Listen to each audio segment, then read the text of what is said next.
ധർമ്മത്തിന് വേണ്ടി ജീവിക്കും. ഞാൻ നിങ്ങളെ പറ്റിച്ച് പണം ഉണ്ടാക്കിയാൽ ആ പണം അധിക കാലം കൊണ്ടുപോകാൻ പറ്റത്തില്ല. സത്യത്തിന് ധർമ്മത്തിന് ഞാൻ കാരണം നേരത്തെ 18 വർഷം മുമ്പ് എനിക്ക് ഇഷ്ടം പോലെ നടന്നതാണ്. ഒരുപാട് കൂട്ടുകെട്ടും കാര്യങ്ങളും ഉണ്ടായിരുന്നു. ഇപ്പൊ നിങ്ങൾ നോക്കിയാൽ എൻ്റെ കൂടെ PR വർക്കുകളോ ഗുണ്ടകളോ ബൗൺസേഴ്സോ ഒന്നുമില്ല. ഞാൻ നോക്ക്, ഞാനും ഈ കാണുന്ന ദൈവികമായ വഴികൾ മാത്രം ആ ലെവലിൽ സഞ്ചരിക്കുന്നു. അങ്ങനെ ഒറ്റയ്ക്ക് വളരാനും ഒറ്റയ്ക്ക് ഉയർന്നു കയറി വരാനും ഒറ്റയ്ക്ക് ജീവിക്കാനും നമ്മൾ സ്വയം പഠിക്കുകയാണെങ്കിൽ നമുക്ക് ഒരു കൂട്ടുകെട്ടിന്റെ ആവശ്യമില്ല. പിന്നെ നല്ല കൂട്ടുകെട്ട് കിട്ടിയാൽ നന്നായിട്ട് വിജയിക്കാം. അല്ലാതെ 50 ലക്ഷത്തിന്റെ പേരും പറഞ്ഞ് ജനങ്ങളെ പറ്റിക്കുന്ന രീതിയിലുള്ള നെഗറ്റീവ് ഇമേജുകൾ ഉണ്ടാക്കിയാൽ ഈ പാവം മത്സരാർത്ഥികൾ കുറെ പേര് അറിയുന്നില്ല. പുറത്തിറങ്ങുമ്പോൾ ഇവർക്ക് പിന്നെ ഒരിക്കലും എന്തുണ്ടാവില്ല, മഹത്വം ഉണ്ടാവില്ല. നിങ്ങൾ എന്നോട് ചോദിക്കുന്നതാണെങ്കിൽ ഞാൻ രണ്ടുപേരെ പറയാം, അവരോടൊന്ന് പോയി ചോദിക്കും. മുൻ വിജയിയായിട്ടുള്ള മണിക്കുട്ടൻ്റെ അടുത്ത് നിങ്ങൾ ഇന്റർവ്യൂവിന് ചെല്ലും. അതുപോലെ ദിൽഷ പ്രസന്നൻ എന്ന് പറയുന്ന കിരീടം ചൂടിയ പെൺകുട്ടിയുടെ അടുത്തും ചെല്ലും. അവരെന്തുത്തരം പറയുമെന്ന് അറിയും. ബിഗ് ബോസിൽ പോയപ്പോൾ ഈ 50 ലക്ഷം ആഗ്രഹിക്കുന്നു. ഞാൻ 50 ലക്ഷത്തിന് വേണ്ടി ആഗ്രഹിച്ചിട്ടില്ല. ഞാൻ എൻ്റെ കോളേജിൽ കാലടി ശ്രീശങ്കര കോളേജിലെ പ്രിൻസിപ്പലിനോടോ അധ്യാപകരോട് വിളിച്ചു നോക്ക്. UGC ശമ്പളം എന്ന് പറയുന്ന മാസം 2.5 ലക്ഷത്തിൽ പെൻഷൻ ആവേണ്ട ഞാൻ 28 വർഷക്കാലം UGC ശമ്പളം വേണ്ടാന്ന് എഴുതി കളഞ്ഞിട്ടാണ് എന്റെ പെറ്റമ്മയോടൊപ്പം നിൽക്കാൻ പോയത്. കാരണം അമ്മയുടെ പാദത്തിന്റെ അടിയിലാണ് സ്വർഗമെന്ന് പ്രവാചകന്മാർ പഠിപ്പിച്ച എനിക്കറിയാം. ആ കണക്ക് കൂട്ടിയാൽ 2.5-3 കോടി ഉപേക്ഷിച്ചിട്ട് പോയ എനിക്ക് ഈ ബിഗ് ബോസിന്റെ 25-28 ലക്ഷം 30 ലക്ഷം എന്തുണ്ടാക്കാനാണ്? പിന്നെ ക്ലിയർ ആയ പണം എന്നെ ഒരിക്കലും സ്വാധീനിച്ചിട്ടില്ല. പിന്നെ ബിഗ് ബോസ് എന്ന് പറയുന്ന ഒരു ഇല്ല, എനിക്ക് പോലും അറിഞ്ഞൂടായിരുന്നു. പക്ഷെ ഞാൻ ചാനൽ ചർച്ചകളിലൊക്കെ വന്നുകൊണ്ടിരുന്നപ്പം എന്നെ കുറിച്ച് നെഗറ്റീവ് ഇമേജുകൾ കുറെ പേര് ധരിച്ചിരുന്നു. എനിക്കുണ്ടായ നെഗറ്റീവ് ഇമേജുകൾ മാറ്റി പോസിറ്റീവ് ഇമേജ് ഉണ്ടാക്കി തരാൻ നിങ്ങൾ ആരെങ്കിലും അന്ന് ശ്രമിച്ചിരുന്നോ? ഇല്ല.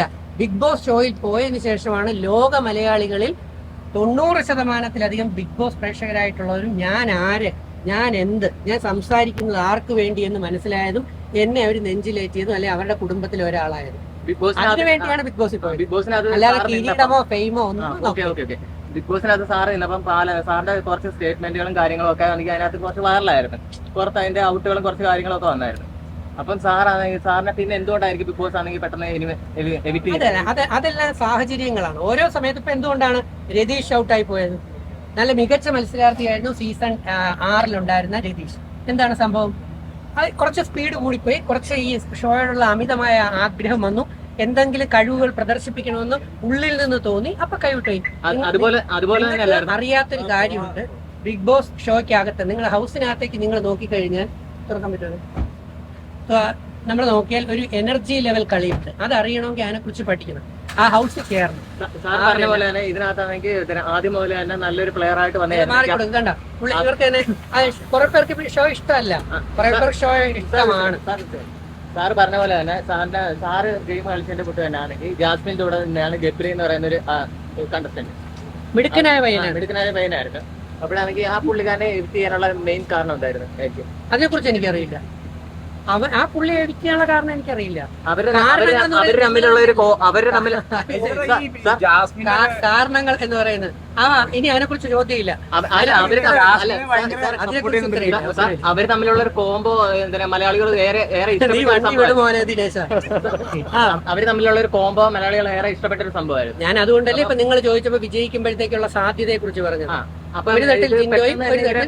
അല്ല, പുള്ളിക്കാരനെ പെട്ടെന്ന് തന്നെ ഈ ഒരു ലവ് സ്റ്റാർട്ടിൽ നിന്ന് മാറ്റി അതൊക്കെ നമ്മുടെ ധാരണകളാണ്. നമുക്ക് കുറെ ധാരണകളുണ്ട്. നമ്മൾ വിചാരിക്കുന്ന പോലെ ശരിയായിരിക്കണം, നമ്മൾ വിചാരിക്കുന്ന പോലെ കാര്യം നടക്കണം, നമ്മൾ പറയുന്നതേ ശരിയാവും. അങ്ങനെ നിൽക്കിയാൽ ശരിയല്ല. പൊതുബോധത്തിൽ ചിന്തിക്കുമ്പോൾ കാര്യങ്ങൾ മനസ്സിലാക്കാം. കൂടുതൽ വീഡിയോസിനായി B4 Place ഫോളോ ചെയ്യൂ, സബ്സ്ക്രൈബ് ചെയ്യൂ.